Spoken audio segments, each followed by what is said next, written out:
Hey everyone, Shawn's Trains here. We're going to take this SD35 that I picked up at the Green Bay show and we're going to give it a good once over. It's got DCC equipped or onboard from the factory as an Atlas Master locomotive. This was made several years ago. It is not by any means new, but it is new to me and fairly unused from the looks of it. There are literally no wear marks on the bottom of the wheels.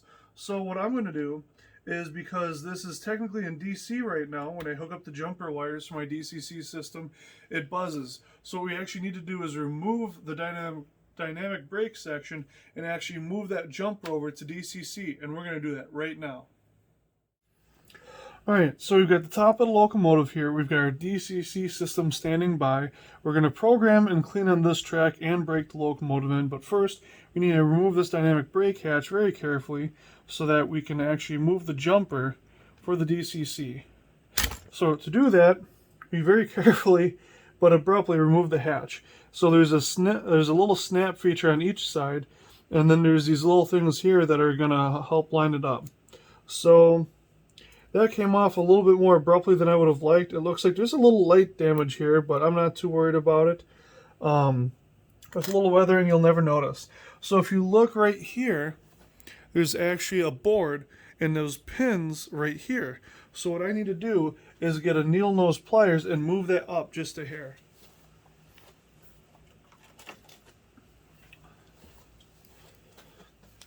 So I want to make sure I move this little black wire so it doesn't accidentally get in my way. And we're going to take that board and wiggle it up just like that. Okay? Now you can see these 6 pins here, the pockets. And that's DC for the 4 facing back, and then DCC for the 4 facing forward.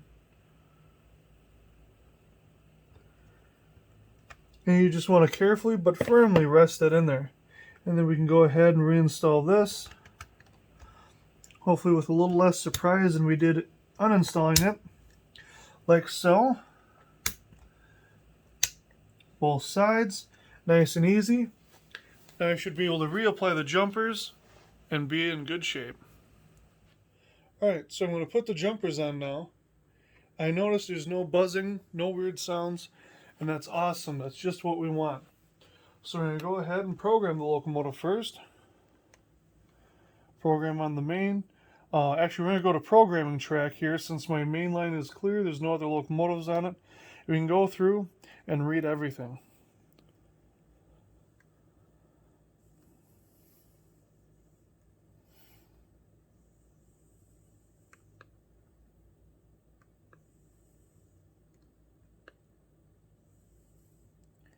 So it looks like someone may have played with this a little bit with the short address being 25, but we want the long address, 2500.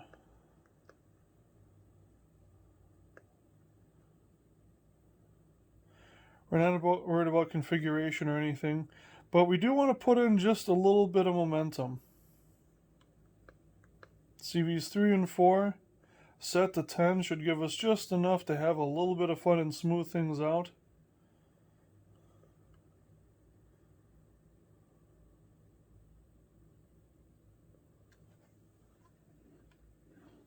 And we've got nothing. So let's try Loco 25. Looks like that's gonna respond for us.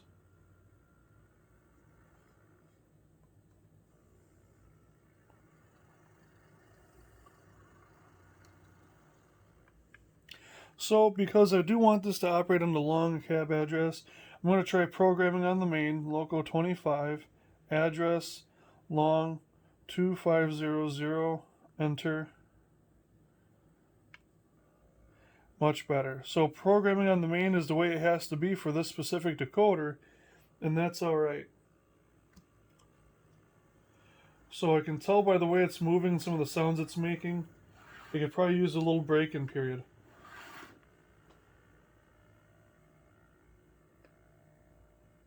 So now we're going to set up our little rollers here. These are from Bachmann.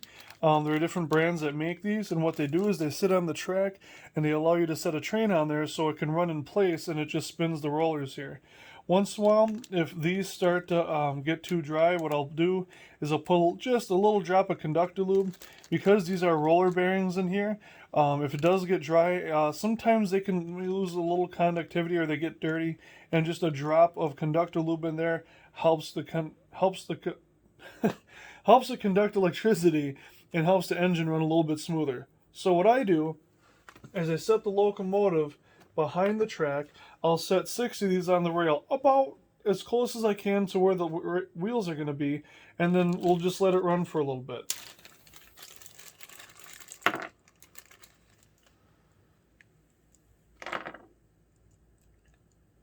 And see, this one's actually a little bit dirty.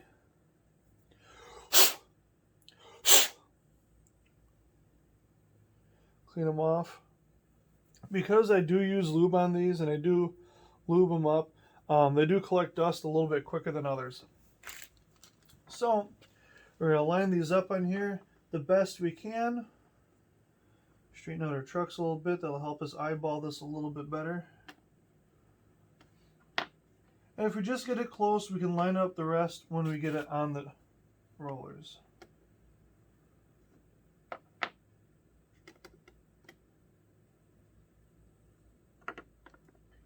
To clean these, if that's the case, all I do is a little bit of compressed air just to get the dust and stuff out.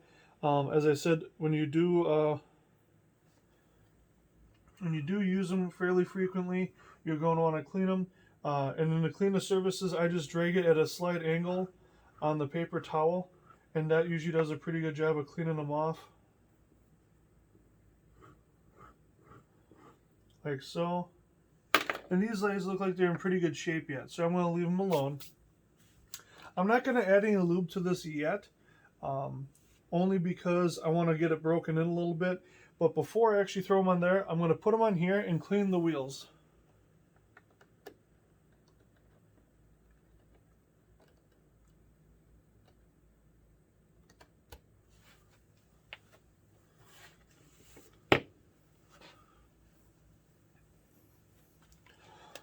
So very carefully, because I don't want to break anything on the plow, I'm going to push the paper towel so that it's just over the rails. Allow the locomotive to come over. Thankfully, there's plenty of clearance between the plow and the paper towel.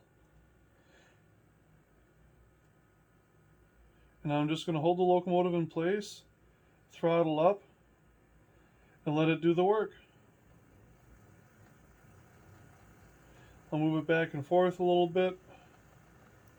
And really what we're getting off right now is just some of the dye and any of the chemicals left on it from the factory. Alright. Oh. For some reason it's going wild. I'm not quite sure what happened there.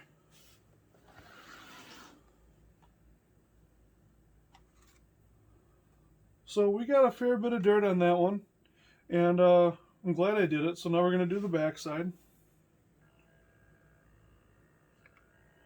Make sure we're out of 128 speed steps.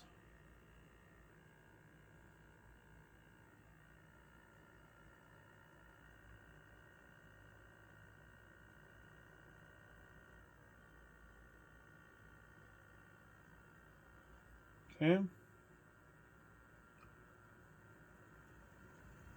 We just let it get up to speed.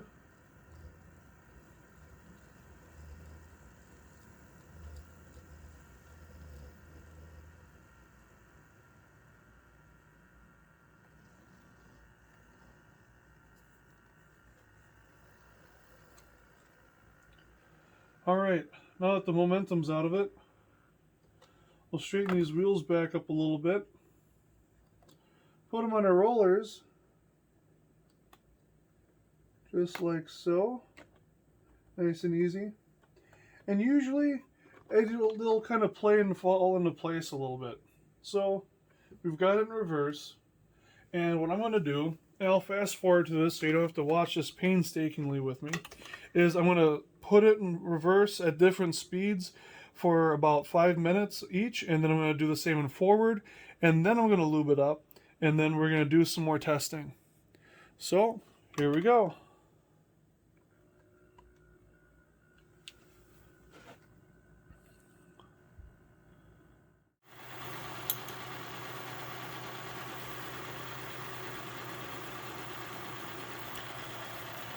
So you can hear some of the noise coming from the locomotive.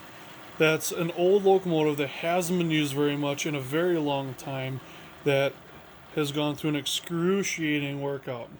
So we spent 5 minutes at speed step 12, 5 minutes at speed step 20, and 5 minutes at speed step 28. So it ran at basically 30%, 60%, and 100% of its available speed and power. Now, mind you, it wasn't pulling a train the whole time. It's still a workout for the engine. I'm sure it's warm. Yeah, you can feel it's been warmed up just a little bit. So I'm going to let it rest for a minute, and then we're going to do the same thing in reverse, and then we'll come right back.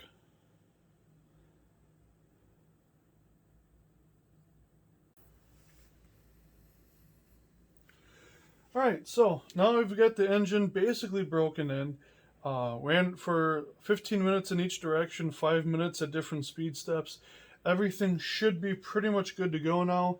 It's going to run probably as good as it will. We've already cleaned the wheels on this, so now before we bag these up, we're going to clean these off. It's a little bit of dirt on each of them, but that's how you know you're using them.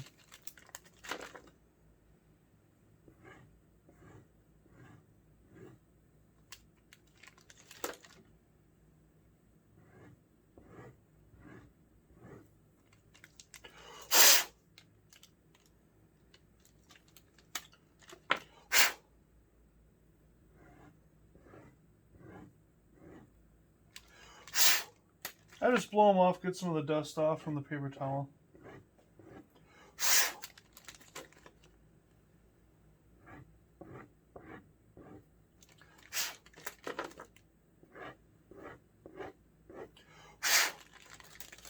Alright, so the wheels are clean, the engine's broken in, we cleaned off our parts that we used to break it in.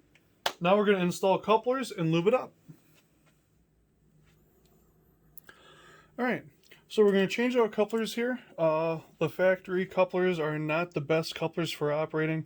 I'm not a big fan of them. And with the Atlas stuff, especially for plastic couplers, I'm going to change them out pretty much every time, whenever it's within reason. So right now I've got a bunch of semi-scales here from KD. We're going to change these out real quick, and then we're going to lube it up.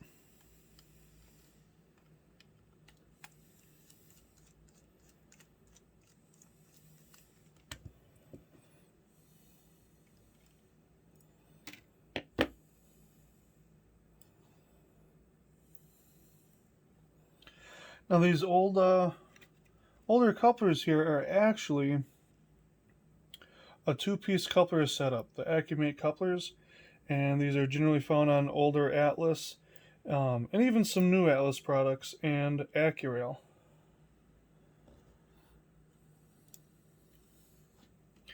Now when you're installing these, you want to make sure that the lift bar, or the coupler cut bar on the other side, the bottom from here, is not going to interfere. Sometimes when you put it back in, the lip on the top of the coupler pocket will hit it, and you don't want to break that off. And in this case, I've cleared it. On Proto, it can be a much tougher, on Proto products, it can be a much tougher scenario. Now on the side of the plow, since I like to try to run my trip pins just in case I ever need them, so I don't have to go replacing all of my couplers, I will use a long shank coupler so that the trip pin on the opposing car does not hit the plow.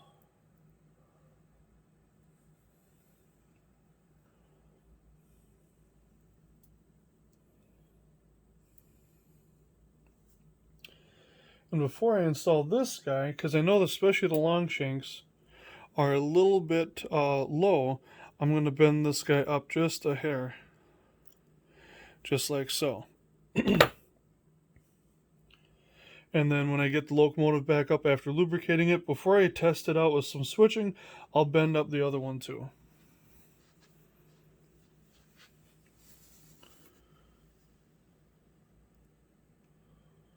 So being careful again of the coupler cut bar. Oh.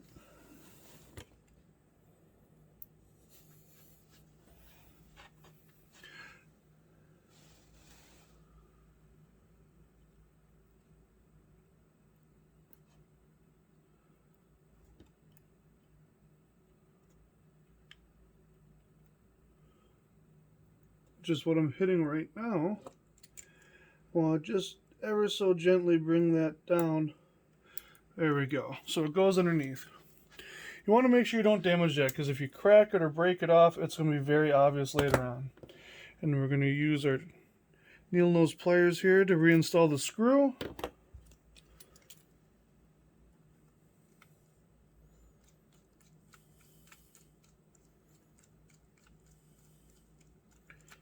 Just finger tight. Make sure both couplers are moving easily enough. Now we're going to take a little bit of Labelle 107 medium weight oil. We're just going to put a little drop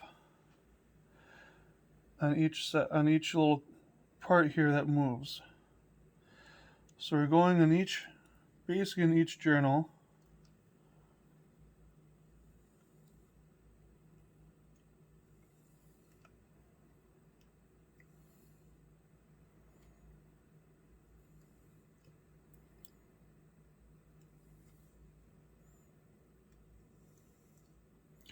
Now after that little break-in period, I can feel the bottom of the engine's nice and warm, and everything should be running nicely.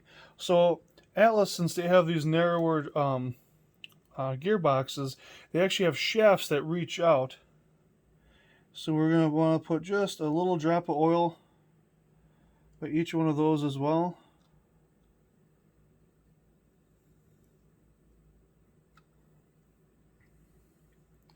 Anything we can do to help reduce friction, we will do.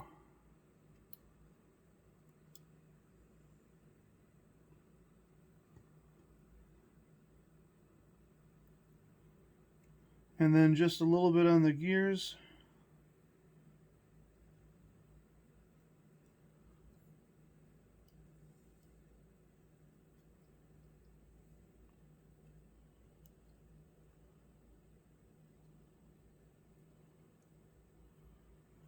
Okay, that looks pretty good.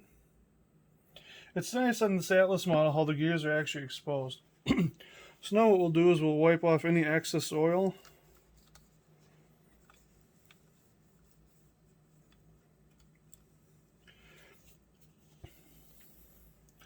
And now we can put on the track and test out our newly broken in locomotive. But first I'm going to remember to do this last trip pin on the back here.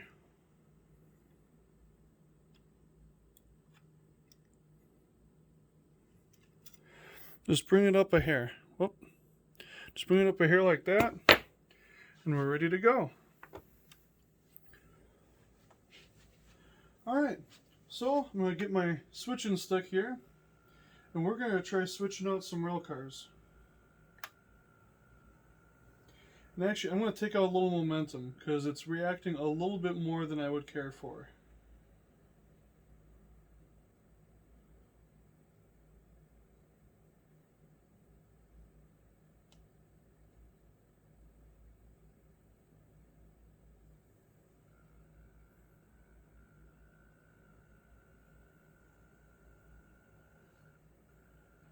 There we go.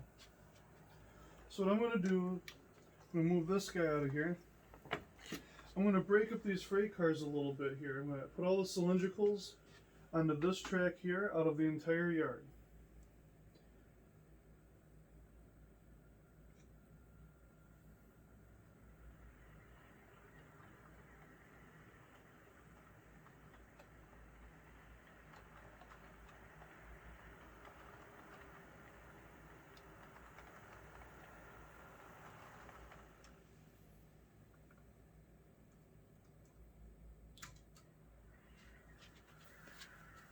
But first, we're going to give you guys a better view.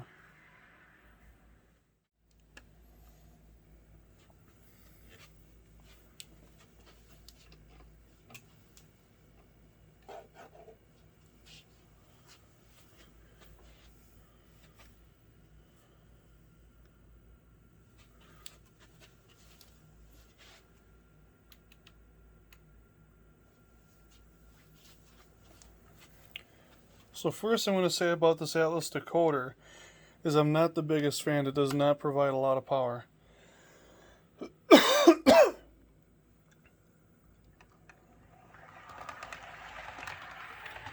And that these scale trains couplers on this car here need to get changed out.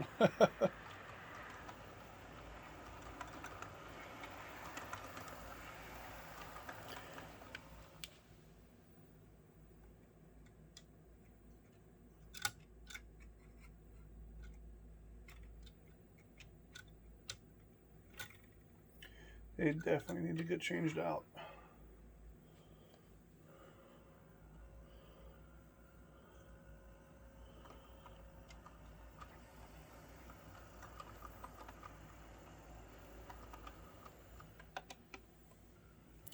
So this is something I used to do with operating when I had my ore train back at Tri-County, was I would actually take and separate the different colors of ore.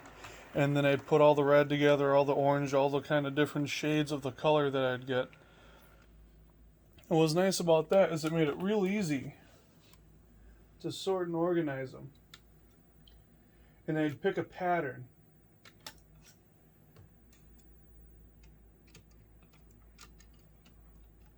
Oh yeah, scale trains, couplers at it again.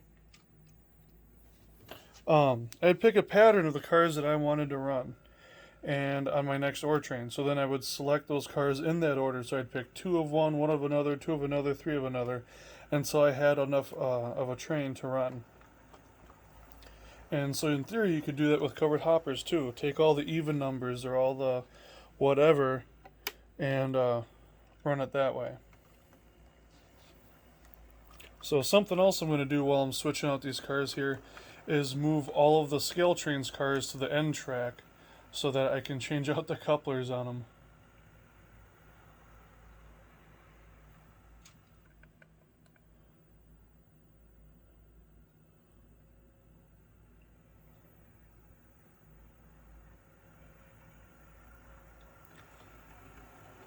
So the engine seems to be running a bit smoother than it was on the engine stand.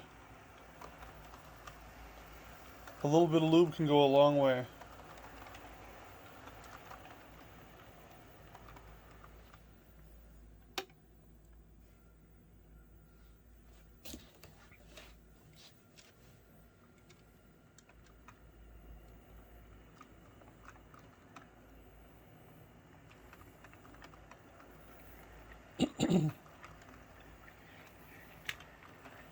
Oh, we got a derail. I'll have to loosen that truck up a little bit.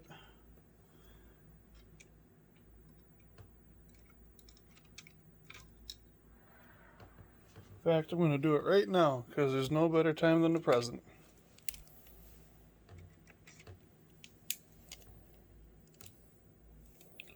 Well, one good method to go by is that tighten every truck down until it doesn't move and then give it a quarter turn. And then adjust as necessary. So this guy is kind of all or nothing.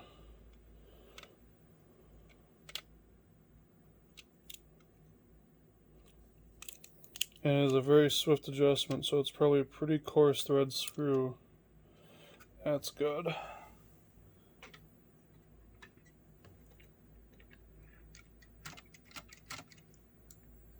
Oh, scale trains couplers.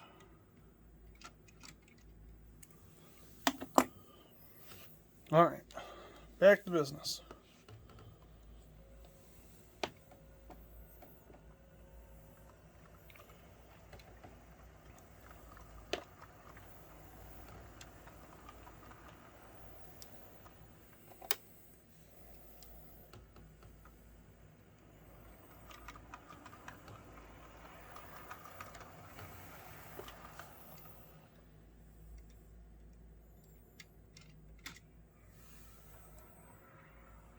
So the 3 cars I have here are all scale trains, so I'll put those on the back track so I can remember to swap out the couplers later.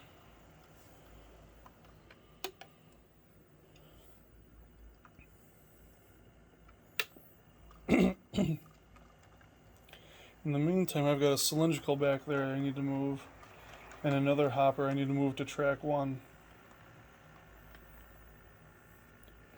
I need to move those back a little bit. Or not.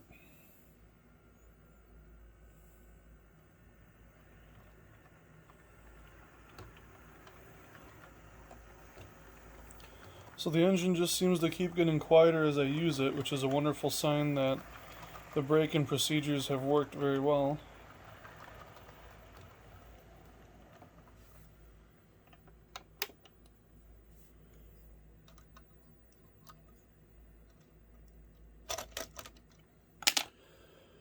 Got a car here with a couple of stiff couplers on it.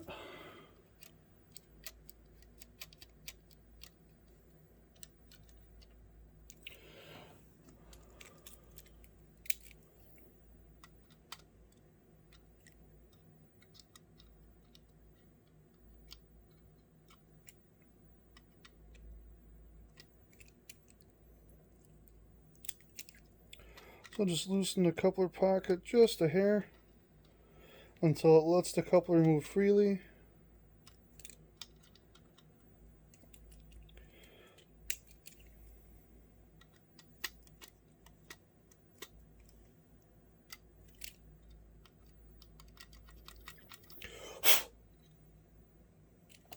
Seems like it might just need some use.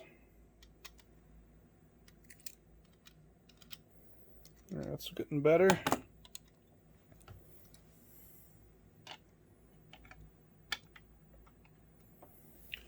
Alrighty.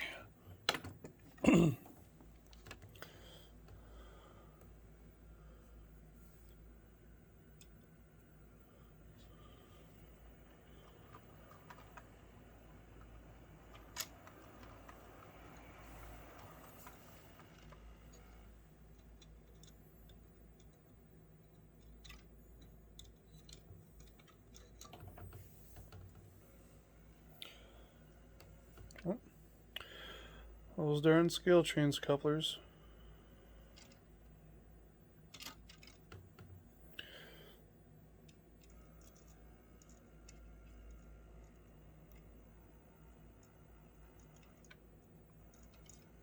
Every time it gets on a slight curve even, they don't want to stay coupled.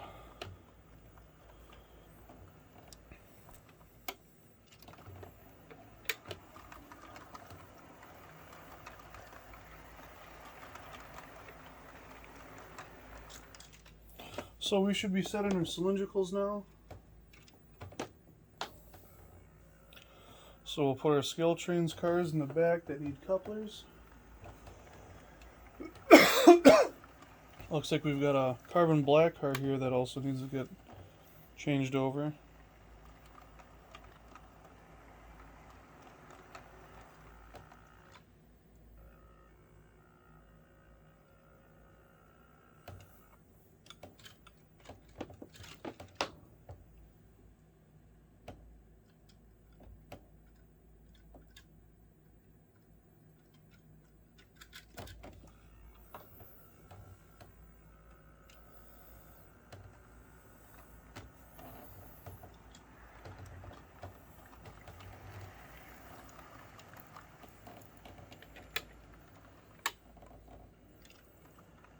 Alright, now we're moving.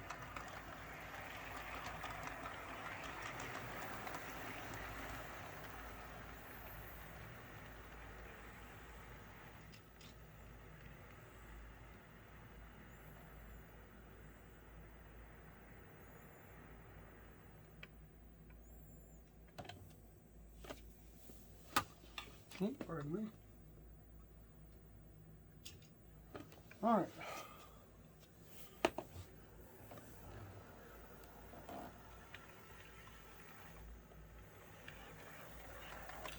So other than a minor power interruption, everything seems to have worked quite well. I'm very happy with this engine so far. It just keeps getting quieter the more I use it, so I'm sure everything's going to be fine. I'm going to pack things up down here, and that's going to be it. So that was unboxing, and more or less just kind of going over locomotive new in box, just to make sure everything's working well. I do this with just about every locomotive I do that's not brand new, that wasn't just released in the last year or so, because things sit, things get old, things don't get used, or they do, and just need a little extra love. So I'd recommend this for any locomotive that's been sitting on a shelf for more than a few years, even if it's in your own home and you just haven't run it in a while. It's not a bad idea to go over it, give it a little extra love, and it helps you build a little bit more of appreciation for it. So until next time, take care.